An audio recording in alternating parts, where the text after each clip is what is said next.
It's not a question of if, but when the next big economic downturn hits. And it's a certainty that podcasting will be impacted when it does. So here are 4 things you need to do right now to survive the next crash.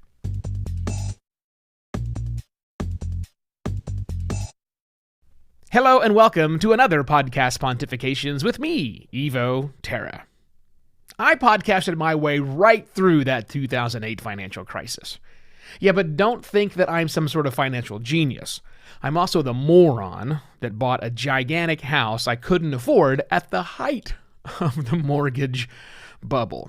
So, no economic advice coming from me, because clearly I can barely balance my checkbook, as if anyone balances checkbooks anymore, Evo. No, the topics I want to get into of surviving the coming recession for your podcast have more to do with positioning yourself now, before it hits. Oh, and by the way, I'm not predicting this hits next week, next month. Not a prediction. Just simply the ability to look backwards and say, every 10 years or so, we get in a recession. So there's going to be one coming, and it's going to have some big implications. So again, don't take advice from money from me, but, we're going to focus on things different than money. I mean, clearly, if your podcasting efforts right now are propped up by money from other people, sponsors, advertisers, patrons, big VC dollars, if that's your situation and you couldn't podcast without those monies, well, economic downturns are problematic for you. And I get it. So, and I'm not here to offer advice about that. Other than, just like any good financial planner would tell you, you might want to have some money in reserve.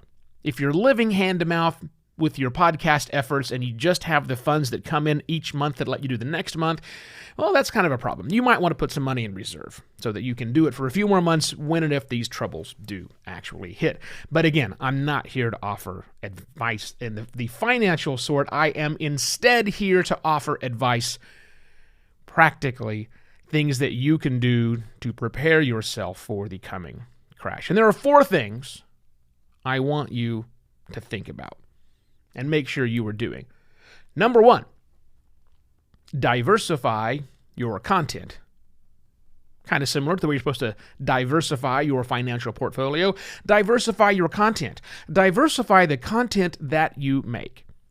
1, if your eggs are all in one basket, one podcast you're doing, diversify that content. Do other things. Do I mean make other podcasts? Yeah, probably. I do mean make other podcasts. You can probably do that. Relatively straightforward. You know how to make one. I mean, I'm doing a show 4 times, the show that puts episodes out 4 times a week, and I have other podcasting projects. You likely can too. The reason to diversify your podcasting content is, well, the reason you diversify a portfolio. When the recession comes, it's going to hit different shows disproportionately. It will not be even. So the more different things you are doing in podcasting, whether that's hosting your own show or whether that's doing some work for other people or offering some strategic services, whatever, diversify the content you produce so that you can have a better chance that one or more of those won't be as negatively impacted when the recession hits. Number 2, differentiate your content. I don't know if you've looked, but there are a lot of podcasts out there now doing the exact same thing in almost the exact same style, where the only difference is the person claiming to be the host. When the recession hits, a lot of those are going to go away. A lot of those undifferentiated shows that all seem alike are going to drop away. Now, on the surface, that sounds like a good thing, because if instead of 3,152 entrepreneur interview shows, there are suddenly 7, that's a big, big drop, Evo. And yours is one of the 7 that survives, you might think, great, more chance of that show being there. I totally get that, but also understand something, that differentiating your content is for the new wave of listeners that will be coming into the world of podcast listening when the recession happens. It happened in 2008. We had a huge wave of new listeners come who were turning to podcasts to do because they had free time on their hands, number one. And number two, they were using it as a learning service. So I want you to start thinking about the content you can create that is different than what you're doing right now, that other people are doing, that might be supportive of that new wave of people who turn to podcast for alternate information, a new way of doing things, learning, whatever it may be. Differentiate your content so A, it might survive that culling, but also that you're making it attractive to new people, doing new things for this new wave. It's going to bring a new opportunity. There'll be new things to talk about. I promise you that. Third thing, understand your stack. That's the stack of how the whole process is done. If you're relying on other people, like my clients rely on me, to do your podcasting, remember, when the recession hits, one or more of them will likely be impacted to the point where they're not doing that anymore.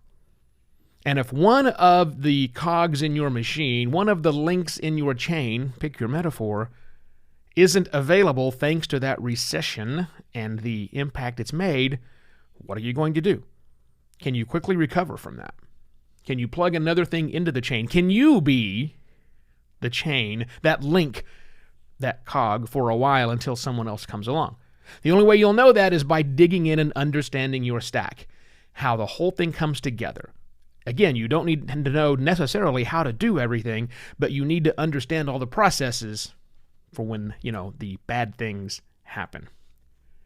And the final tip I have for you is start networking now.